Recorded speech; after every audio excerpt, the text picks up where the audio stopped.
For me, it's personal. It began back in 1967. I was 17, athletic.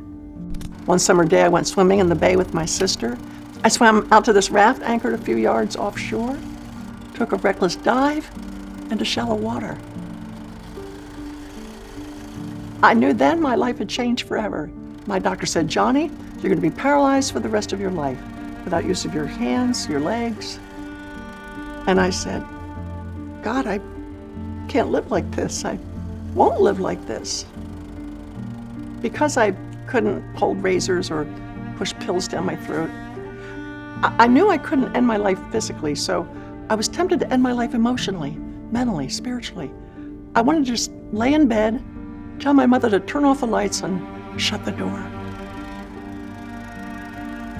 Finally, in the dark behind that closed door, I cried out, "God, if I can't die, then show me how to live."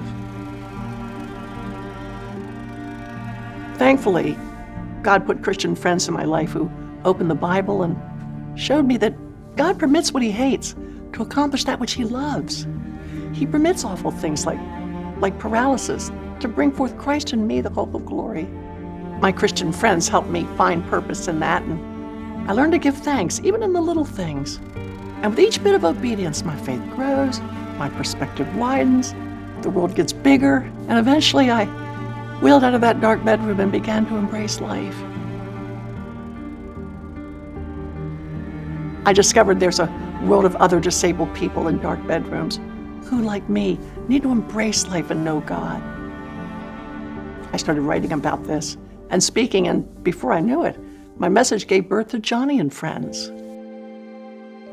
If there are folks languishing in isolation without hope, our team at Johnny and Friends connects them to local churches and resources, providing a Bible and the hope of Christ. If there's a marriage breaking apart due to a child's disability, we'll scholarship them at one of our family retreats. If there's a disabled child in Uganda crawling in the dirt, or a grandmother in Guatemala being pushed into a wheelbarrow, our Wheels for the World teams will provide a wheelchair and a Bible in their language. If someone can't reach any further than their radio, the Johnny and Friends radio program brings hope right into their home. Our Christian Institute on Disability trains pastors, policymakers, and equips churches. And when it comes to the next generation, our Cause for Life interns roll up their sleeves and they do disability ministry in dark corners of the world.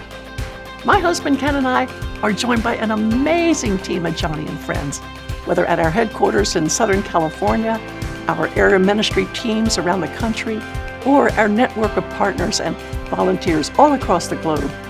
Our passion is to see people and special needs families embrace Christ, embrace the circumstances that God puts them in, and embrace life. I was there. I know what it's like. And for me, every face, every life changed, every soul saved is personal. So join me. Do as Christ commands in Luke 14. Go out quickly, find the disabled, and bring them into his fellowship. It'll not only fill God's house, it'll fill your heart.